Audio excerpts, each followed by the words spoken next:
Colombia विश्वविद्यालय में अध्ययन। तो हेलो फ्रेंड्स, कैसे हो आप सब लोग। उम्मीद करती हूँ सभी लोग अच्छे होंगे। तो फ्रेंड्स, भीमराव ने बीए में भाषा विषय अंग्रेजी और फारसी लिया था।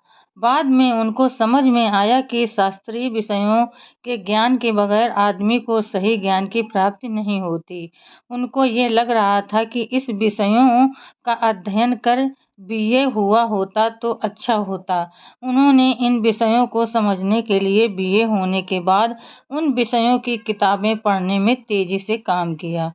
उनको ये विश्वास हो गया था कि इस अध्ययन से समाजशास्त्र और अर्थशास्त्र विषय ज़्यादा महत्वपूर्ण है, और उन्होंने कोलंबिया विश्वविद्यालय की अपनी एमए और पीएचडी की परीक्षा के लिए इन्हीं विषयों को चुना।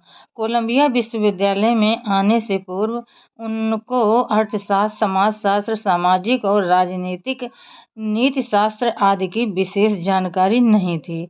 कोलंबिया विश्वविद्यालय में आने के बाद भी उन्होंने 4-5 माह बगैर पढ़ाई के व्यर्थ गंवा दिए, लेकिन बाद में उनको अफसोस हुआ और उन्होंने अपना नियमित अध्ययन प्रारंभ किया। उन्होंने हर दिन 16 से 18 घंटे पढ़ाई कर सिर्फ 6 माह में अपने विषयों पर अधिकार पा लिया, और अधिकार का आभास उनको स्वयं के एक प्रसंग ने करवा दिया। शेरे पंजाब। पंजाब के सिंह कहलाने वाले लाला लाजपत राय अपने स्वास्थ्य लाभ के लिए सन 1914 में लंदन गए थे। उन्होंने अनिद्रा रोग के कारण रात और दिन पढ़ाई करने और लिखने की आदत लगा ली थी। लंदन जाने के बाद उनका वहाँ अनेक ग्रंथकारों से और नेताओं से परिचय हुआ। अपने बेहिसाब बौद्धिक सामर्थ्य से चलते फिरते मानव ज्ञान कोश, मोबाइल ह्यूमन एनसाइक्लोपीडिया की उपाधि प्राप्त करने वाले विद्वान, फेबियन सोसाइटी के एक संस्थापक और समाजवाद के प्रभावी पुरस्कर्ता सिडने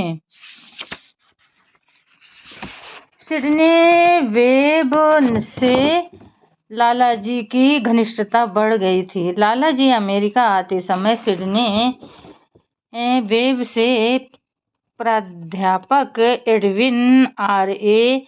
सेलिगमन के लिए लिखा हुआ एक पहचान पत्र लाए थे। कोलंबिया विश्वविद्यालय के अर्थशास्त्र के प्राध्यापक सेलिगमन लंदन के लिए सिडने वेब के बड़े स्नेही मित्र थे।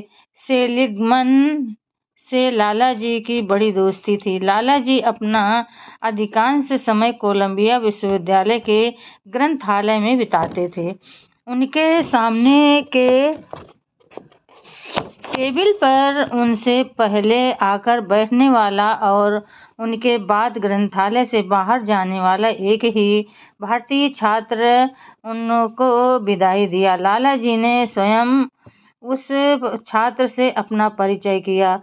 वो छात्र था भीमराव। जब उस छात्र ने लालाजी को अपना परिचय दिया तो लालाजी को बहुत खुशी हुई। एक बार उन दोनों में चर्चा चल रही थी, तब वहाँ प्रोफेसर सेलिगमन आए और उन तीनों की अर्थशास्त्र और समाजशास्त्र के अलग अलग विषयों पर चर्चा हुई। उस समय लालाजी ने भीमराव के इन विषयों पर ज्ञान के बारे में बहुत प्रशंसा की थी। प्रोफेसर सेलिगमैन ने कहा कि भीमराव भारतीय छात्रों में ही नहीं बल्कि अमेरिकी छात्रों में भी उच्च कोटि का छात्र है। उन्होंने एमए और पीएचडी आदि परीक्षाओं के विषयों का अध्ययन पूरा करने के बाद अन्य विषयों की किताबें पढ़ना शुरू कर दिया। उन्होंने अलग अलग देशों का इतिहास, काव्य, नाटक, उपन्यास, आलोचनात्मक साहित्य और मानव वंशशास्त्र पर लिखी गई अनेकों किताबों को पढ़ा। उसके बाद उनके मन में विचार आया कि इन विषयों का मुझे गहन अध्ययन करना चाहिए। उसी तरह उनके मन में ये भी इच्छा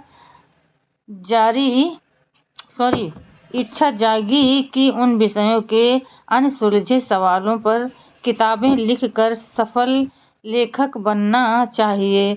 उन्होंने एक ही विषय पर एक ही लेखन की सभी किताबें पढ़ने के बाद उसी विषय पर दूसरे लेखक की सभी किताबें पढ़ने का क्रम जारी रखा। जब उनका अलग अलग विषयों का व्यापक अध्ययन बढ़ने लगा तो उन्होंने उन विषयों की टिप्पणियां संक्षेप में लिखने के लिए लघु लिपि खोज निकाली। आज भी वे उस लघु लिपि का प्रयोग करते हैं।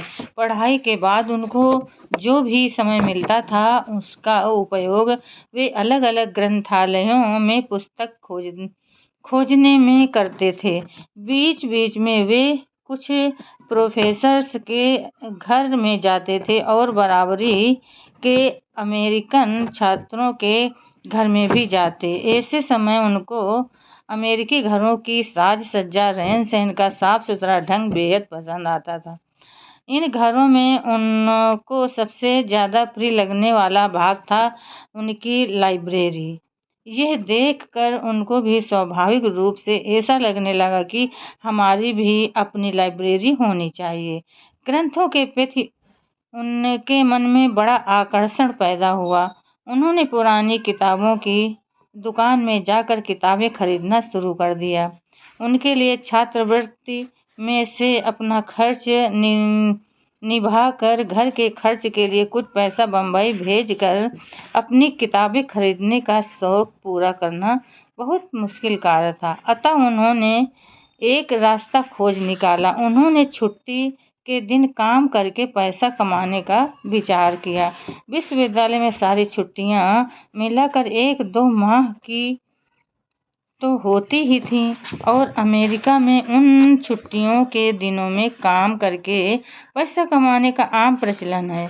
अमेरिका में ऐसे छात्रों को ज़्यादा से ज़्यादा स्वाश्रय बनने का मौका मिले, इसलिए सबसे पहले उनको काम देने का रिवाज वहाँ सभी और दिखाई देता था। वहाँ होटल, भोजनालय आदि में इस तरह की प्रथा विशेष रूप से अमल में लाई जाती थी। भीमराव ने अमेरिकी होटल और भोजनालय आदि में काम करने की प्रथा का अच्छा अभ्यास किया था और कुछ जगह काम करके पैसा भी कमाया था, किंतु उस नौकरी में शरीर की जो मेहनत होती है वह उनके स्वास्थ्य के अनुकूल नहीं थी, इसलिए उनको इस तरह का काम छोड़ देना पड़ा।